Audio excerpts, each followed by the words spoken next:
देखो मित्र, आज जो मेरा विषय है कि किसान डीएपी को लेकर के बहुत चिंतित रहता है। जैसे ही रबी का सीज़न आता है, खरीफ में तो देश में डीएपी की ज़रूरत कुछ कम पड़ती, लेकिन जैसे ही रबी आता है तो डीएपी का एक जो अवेलेबिलिटी है ना कि डीएपी मिलेगी नहीं मिलेगी, नकली मिलेगी, लाइन में लगा के मिलेगी, तो दिक्कत होती है। लाइन में लगना पड़ता है, कई बार पुलिस लगानी पड़ती है, लोग डंडा भी खाते हैं, राशनिंग हो जाती है कि बस एक लाइन में एक ही बोरी मिलेगी। अब 10 एकड़ का किसान, उसको 10 बोरी चाहिए।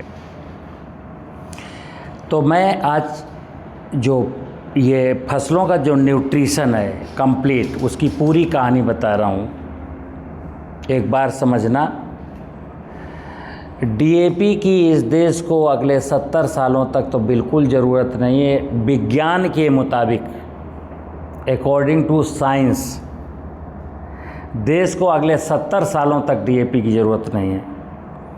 और अकॉर्डिंग टू नॉलेज, देश को कभी ना डीएपी की ज़रूरत थी ना होनी चाहिए। लेकिन हम दोनों चीज़ बताएंगे अकॉर्डिंग टू साइंस, क्योंकि आपको और देश के किसानों को ये न्यूट्रिशन का जो क्रॉप न्यूट्रिशन का जो झंझट है ना, उससे मुक्त कराना है। तो हम फसलों में बताए जाते हैं कि हर फसल को 17 पोषक तत्वों की ज़रूरत होती है। कितने? 17। हर फसलों को 17 पोषक तत्वों की ज़रूरत है। 17 पोषक तत्व। पोषक का मतलब फसल को पोषण देने वाला। कितने? 17।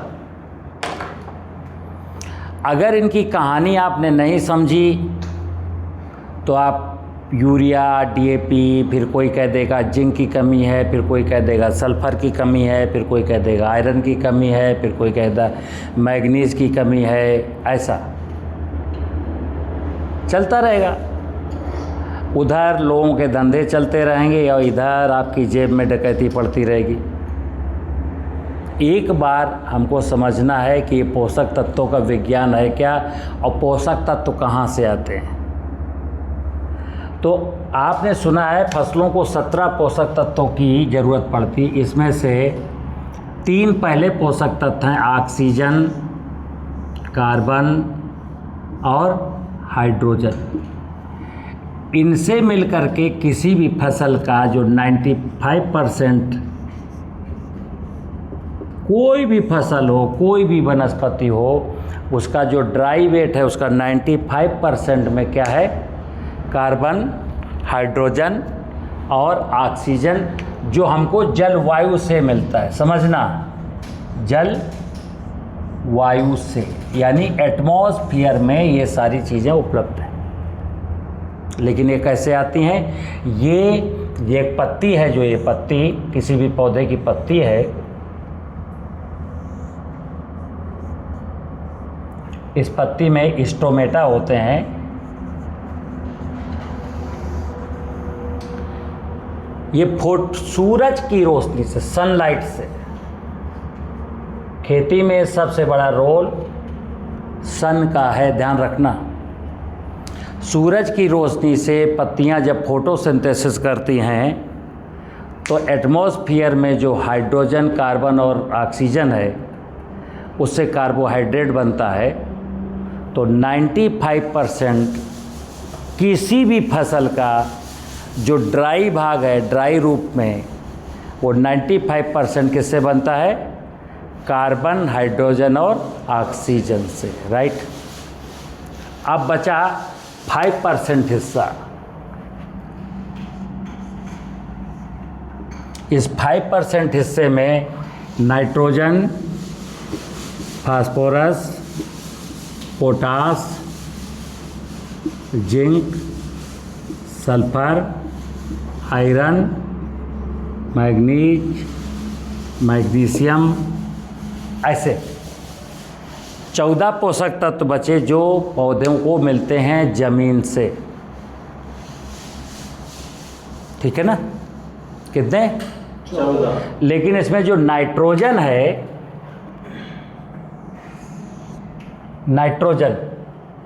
नाइट्रोजन या तो रेन वाटर, चूँकि आप सुने हो कि 78% नाइट्रोजन वायुमंडल में है,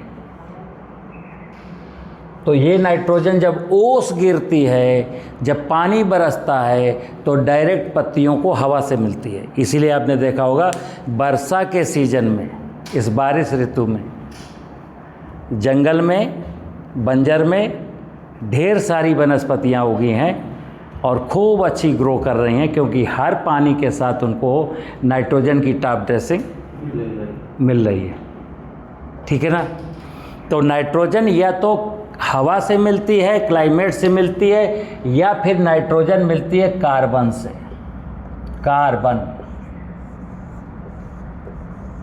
कार्बन में कितनी नाइट्रोजन है?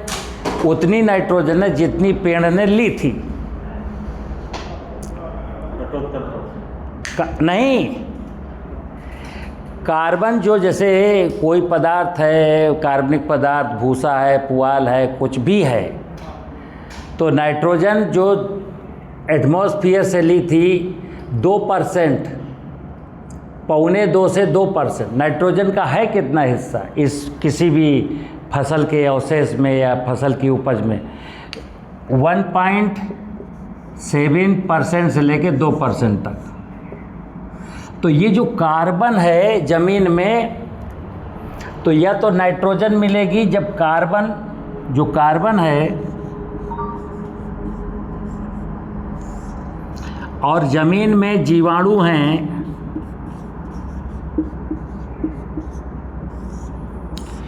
तो जीवाणु जब कार्बन को खाते हैं और मरते हैं, तो उसमें से ये जो 1.5-2% नाइट्रोजन है, तो 1.5-2% नाइट्रोजन वहाँ से मिलती है। लेकिन कितनी? कार्बन कितना है खेत में? तो कार्बन तो होना चाहिए 1%। कितना? 1%। कार्बन होना चाहिए 1% और है 0.3%। तो 0.3%, जैसे 1 हेक्टेयर की बात करें तो 1 हेक्टेयर में हमारा 200 कुंटल कार्बन होना चाहिए जब 1% होगा तब, लेकिन 60 कुंटल है क्योंकि 0.3% है। अब 60 कुंटल में कितनी नाइट्रोजन है? 1.25। उसको मिलनी चाहिए 200 कुंटल की। नहीं, इस 60 कुंटल जो कार्बन है, इसमें से CN रेशियो आपने पढ़ा होगा, CN रेशियो। ये जो 60 कुंटल कार्बन आपके खेत में है, उससे 6 कुंटल इस साल रिलीज होगा। ये एक ही साल में कुछ थोड़ी है, अभी एक ही साल में रिलीज हो जाएगा, तो अगले साल क्या बचेगा? 0। तो CN रेशियो मतलब कार्बन न्यूट्रिशन का रेशियो है, जो अवेलेबल कार्बन खेत में है उसका मैक्सिमम से मैक्सिमम 10%, यानी 10:1। 10:1। तो 60 कुंटल है, 60 कुंटल में 6 कुंटल, 6 कुंटल में 2%, तो कितनी मिलेगी? 12 किलो। Right, 12 kilo.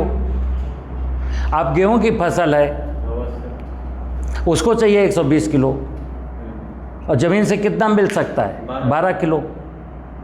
और वो भी कब? जब ज़मीन की बायोलॉजिकल प्रॉपर्टीज ठीक है तब।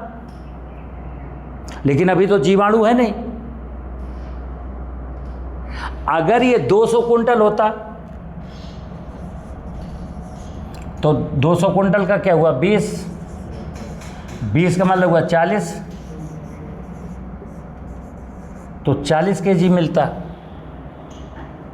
इसलिए मैंने कहा नाइट्रोजन या तो हवा से मिलेगी या फिर कार्बन से मिलेगी।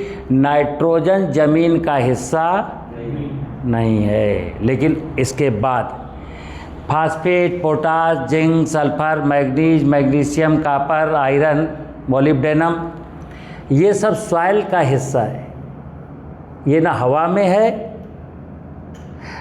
कार्बन में भी ये हैं उतने ही हैं जितने पौधे ने लिए थे, लेकिन इनकी जो सॉलिड बड़ी मात्रा है वो ज़मीन में है। और ज़मीन में कब? पत्थर में सारे तत्व कहाँ हैं? जैसे इस ज़मीन में, इस धरती में, इस सॉइल में 160 प्रकार के एलिमेंट हैं, 160। अब जैसे वैज्ञानिकों ने कहा कि 14 तत्वों की ज़रूरत है, हम क्यों माने? मैंने बोला था ना, एक चीज़ ध्यान रखना, किसी तत्व को मानना नहीं है, जानना है। जब मैं कह रहा हूँ 160 प्रकार के एलिमेंट इस सॉइल में पाए जाते हैं, धरती माँ का खेल है, ये प्रकृति का हिसाब किताब है। तो 160 में जिसने कहा कि 14 जरूरी हैं, तो क्या तुम सत्य बोल रहे हो? कैसे? उदाहरण देता हूँ कि ठीक 30 साल पहले बायो फर्टिलाइज़र के नाम पर वैज्ञानिक बोलते थे केवल राइजोबियम की ज़रूरत है। फिर आप 22 क्यों आ गए? क्योंकि पहले तुम राइजोबियम को ही जानते थे। और ये भी देखना, किसी ज़माने में, आज 17 की बात हो रही है, किसी ज़माने में 12 थे, फिर ये 14 हुए, फिर ये 17 हो गए। अब ये क्या है, कहानी 27 तक जा रही है। अब कहा जा रहा है कि 27 पोषक तत्वों की ज़रूरत होने वाली है, लेकिन अभी इनके वेंडर नहीं मिल रहे, सप्लायर नहीं मिल रहे, इसलिए वो कहानी को दबा रखा गया है। क्योंकि किसान कहेगा साहब तो फिर ये कहाँ मिलेगा, साहब तो फिर ये कहाँ मिलेगा, हमें भी डालना है। उसका कोई सप्लायर नहीं है। जिस दिन सप्लायर मिल जाएंगे ना, उस दिन वो भी ओपन होके आ जाएंगे।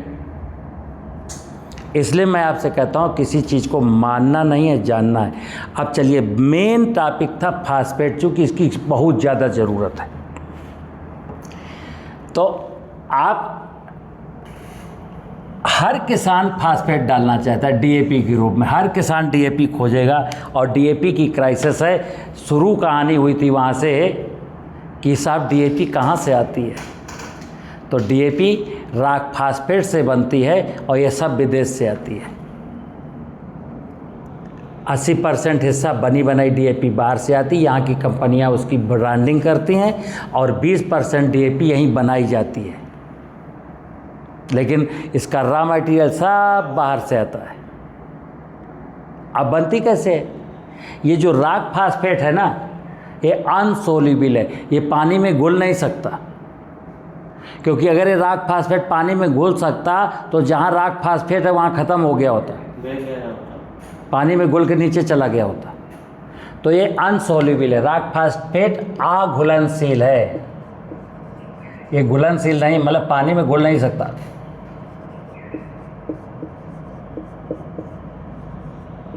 अब इसको डीएपी बनाते समय या सिंगल सुपर फास्फेट बनाते समय इसको सल्फ्यूरिक एसिड से क्रिया कराई जाती है। तो वो जो अनसोल्यूबल फार्म में था वो सोल्यूबल फार्म में आता है। डीएपी की बोरी में लिखा रहता ना 46% फास्फेट, तो आपने अगर एक बोरी डीएपी डाली तो उसमें कितना है, 23 किलो फास्फेट है। अब वैज्ञानिकों की जरा सुनना, वैज्ञानिक लोग क्या कहते हैं कि जो डीएपी, जो फास्फेट मैं देता हूँ उसकी 30% मात्रा फसलें यूज करती हैं, देन 70% मात्रा फिर अघुलनशील अवस्था में पहुँच जाती है। और फिर इसी घुलनशील डीएपी को अघुलनशील को घुलनशील बनाने के लिए एक बायो फर्टिलाइज़र, इन्होंने एक बैक्टीरिया खोज निकाला जिसका नाम है PSB, फास्फेट सॉल्युबलाइजिंग बैक्टीरिया।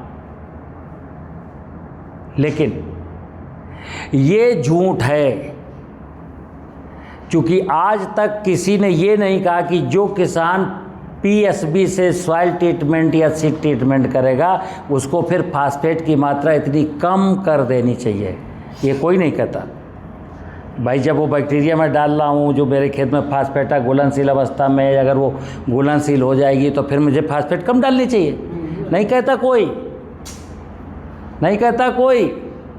क्योंकि एग्जैक्टली क्या है कि वो बैक्टीरिया फास्फेट को अघुलनशील नहीं बनाता।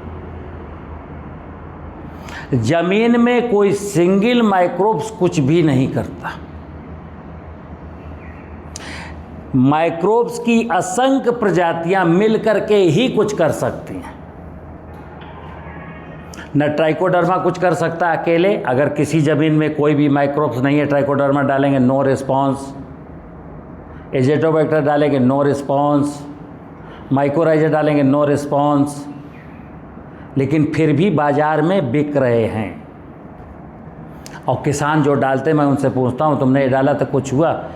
नहीं, वो समझ में तो साफ नहीं आया, लेकिन हाँ साहब कुछ तो हुआ ही होगा।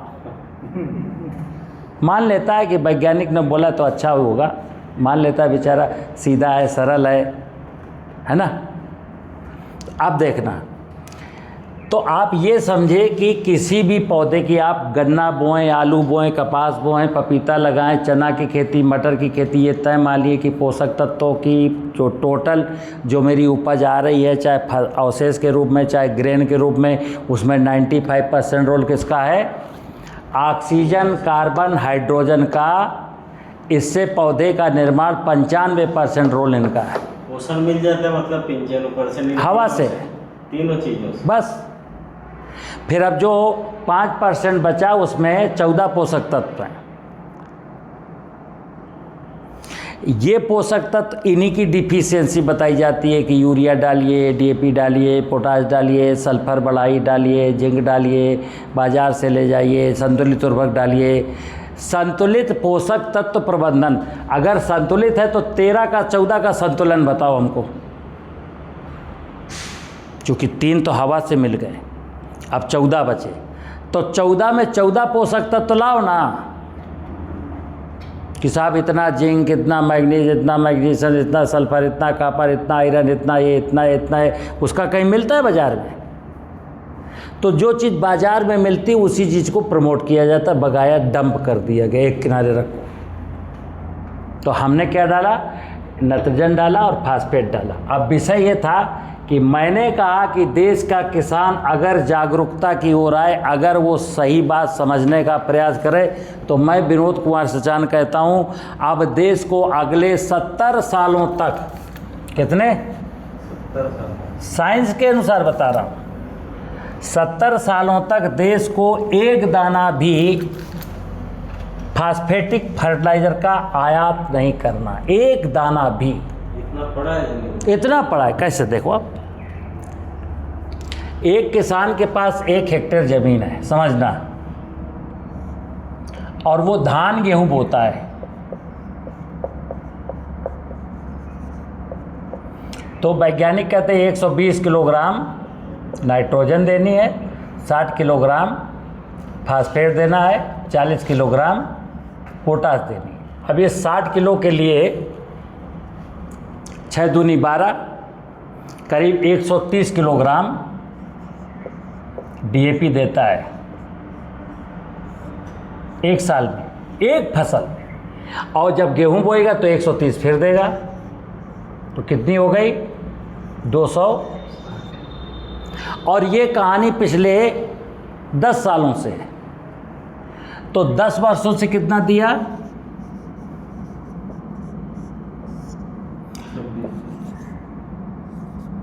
2600 केजी, यानी 26 कुंटल। और वैज्ञानिक कैसे इसकी 30% मात्रा फसल लेती है, तो 3 कुंटल और 6 quintal, 7 quintal 80 kilo, 7 quintal 80 KG फसल ने लिया। तो अभी यहाँ कितना बच गया? 18 कुंटल बच गया ना। आपके खेत में जो किसान पिछले 10 सालों से, 10 साल का ये एवरेज ले रहा हूँ, पीछे भी डालता आया है, 10 सालों से हमने 26 कुंटल फास्फेट डाली, हमारी फसलों ने उसमें से 7-8 कुंटल लिया, अभी भी 18-19 कुंटल वहाँ पर पड़ा है। इस फास्फेट को अगर मैं सोल्यूबल बना दूं यानी ये फास्फेट धीरे धीरे सोल्यूबल होकर के मेरी फसलों को मिलती रहे तो 70 सालों तक हमको फास्फेट की ज़रूरत नहीं है। करना क्या इसके लिए? कुछ नहीं करना। ये सारा खेल ज़मीन में जो बायोलॉजिकल प्रॉपर्टीज हैं, बायोलॉजिकल यानी जैविक गुण,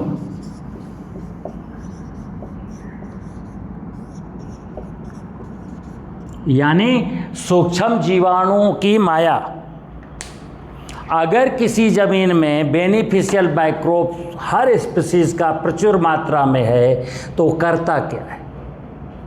यही करता है।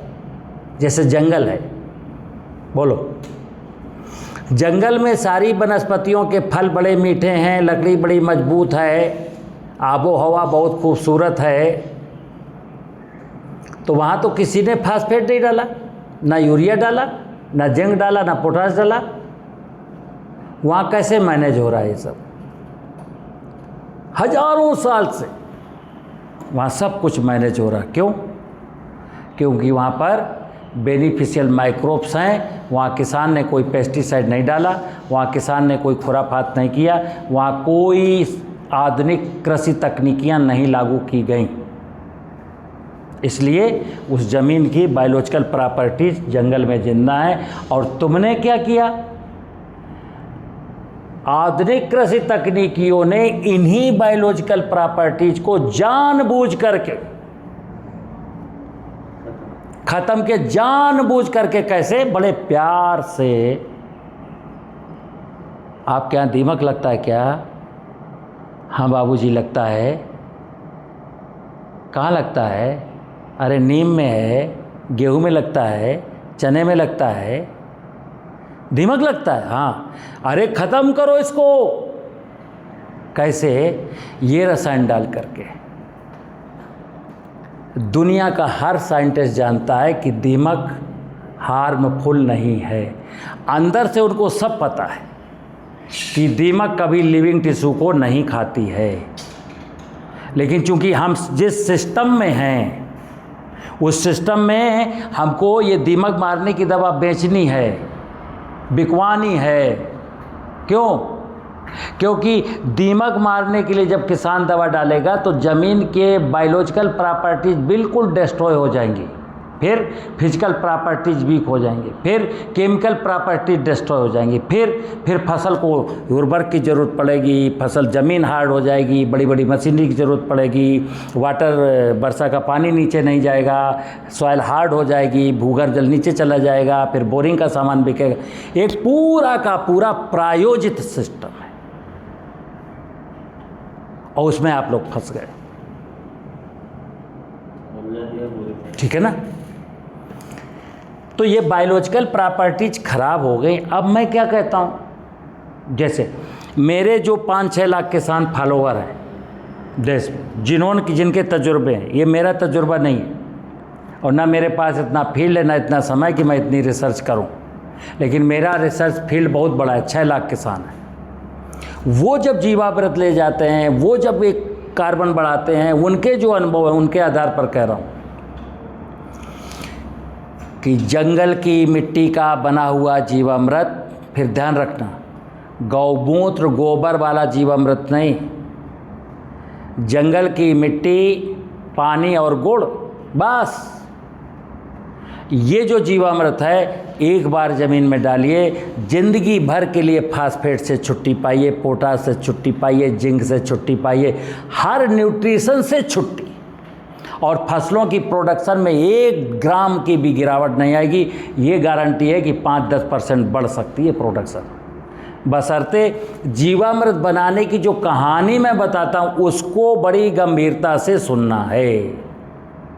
उसमें दाएं बाएं हो गया तो फिर मेरी गारंटी नहीं है। किस जंगल से मिट्टी लाना है वो मैं बता चुका हूँ, नहीं तो मेरे यहाँ से ले जाइए, कंसोर्सिया फ्री मिलता है। ड्रम में डालिए, हिसाब से जितना पानी डालना चाहिए उसी हिसाब से गुड़ डालना है और उतने समय में बनना है। बनने के बाद रखा नहीं जा सकता है, इसको ध्यान रखना। क्योंकि जिस प्रकार हम दही नहीं रख सकते उसी प्रकार इसको भी नहीं बना यूज किया। प्रिजर्व करना है तो फिर खेत में कोई जंगलनुमा माहौल बना दो, वहाँ प्रिजर्व भी रहेगा। तो ये फिर हमको नहीं डालना है।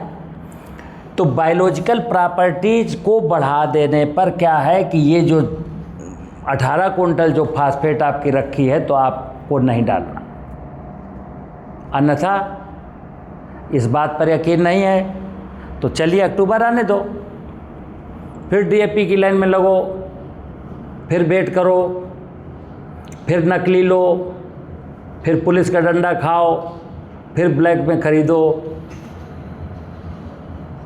क्यों खरीदो? कुछ नहीं खरीदना।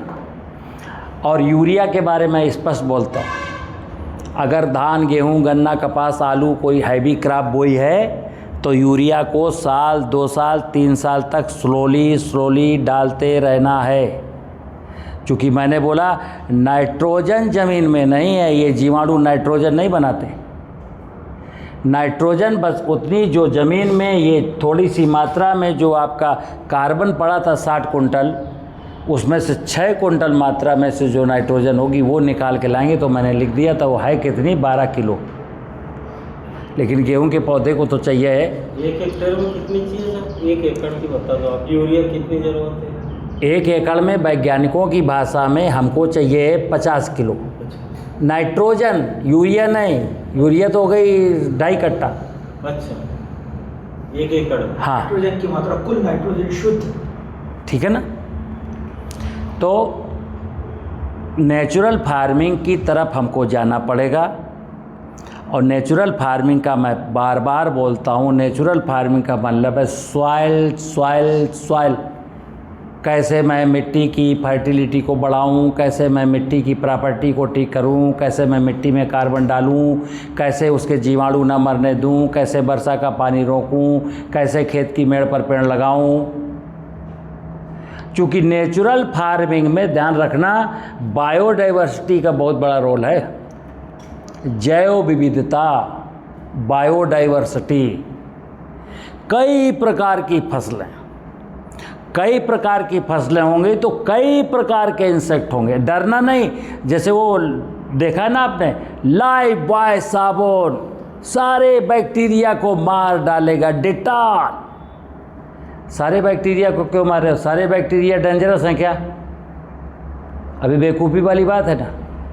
इस नेचर में 90% माइक्रोब्स बेनिफिशियल हैं, 10% जो है ना नुकसानदायक हैं। लेकिन आप ये साफ़ सफाई का इतना अभियान मत चलाइए, क्योंकि सबको मार डालेंगे तभी प्रॉब्लम आएगी। अगर 90% बेनिफिशियल हैं, 10% नेगेटिव पैथोजिन है, तो आप बिल्कुल बिंदास होकर सो जाइए, वो 90% 10% को मैनेज कर लेंगे। और हम मार मुराइए के चक्कर में साले को पूरी ज़मीनें मार डालें। लेकिन नेगेटिव बहुत खतरनाक है, इनका इम्यून सिस्टम बहुत तगड़ा है। ये फिर आ गए, बेनिफिशियल आए नहीं, ये आ गए साले कहीं से। तो फिर टमाटर में निमेटोड्स हो गया, फिर टमाटर में ये बीमारी लग गई, फिर भिंडी में ऐसा हो गया, फिर पपीते में ऐसा हो गया, फिर केले में ऐसा हो गया। अब फिर यही तो चाहती थी बाजार कि आजा बेटा मैं ठीक करूँगा, आजा बेटा ले जा मुझसे, आजा बेटा। यानी आपने इसलिए पैसा कमाए थे कि बाजार में लुटाओगे। किसान को चाहिए जो पैसा बाजार से आएगा वो मेरे घर में रहेगा, बाजार नहीं जाने दूंगा। कब? जब मैं कृषि की हकीकत को समझूंगा, जब मैं किसी की नहीं मानूंगा, हर बात को जानूंगा। अभी दिक्कत ये कि आप मान लेते हो। क्या मंत्री जी ने कहा है, हाय हाय, अब मंत्री जी की बात कैसे टालोगे?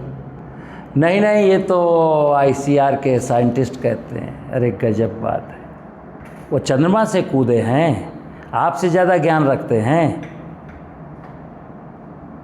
हर व्यक्ति हर व्यक्ति के पास बराबर दिमाग है। अपना दिमाग लगाइए, अपनी आँख खोलिए, कान खोलिए, दिमाग के ताले खोलिए और विषयों को खुद से समझने का प्रयास करिए। अगर आपके घर में पति पत्नी में कोई झगड़ा हो तो पति पत्नी ही मिलकर सुलटा लेना। पड़ोसी को अगर बता दिया ना, फिर तो हो गया गेम तगड़ा, फिर तो गए काम से। भाई भाई का झगड़ा खुद सुलटा लेना, वकील साहब के यहाँ गए ना, फिर तो हो गया कल्याण। खुद के शरीर की बीमारी को खुद डायग्नोस करना, डॉक्टर के यहाँ पहुँच गए ना। मैं डॉक्टर का विरोध नहीं करता, जाइए, लेकिन वाजिब बात लेके जाइए। पहले खुद तो समझ लीजिए ये बीमारी क्यों आई, क्योंकि बीमारी का अगर कारण जिंदा है तो डॉक्टर लाख चाहे बीमारी ठीक नहीं हो सकती। क्यों? नहीं, अब दारू पीने वाले का लीवर खराब हो गया, डॉक्टर ने कहा क्या दारू पी? नहीं साहब, कसम भगवान की, छुई नहीं आज तक, और पीता डेली है। तो अब डॉक्टर जो लीवर को ठीक करने की दवा दे रहा है वो काम करेगी? क्योंकि लीवर को खराब होने का कारण आपकी दारू है, और डॉक्टर से आपने झूठ बोल दिया है। छुई नहीं उसको वास्ते हम। कसम भगवान की साहब, हमने तो बोतल ही नहीं छुई, जबकि साला डेली पीता है।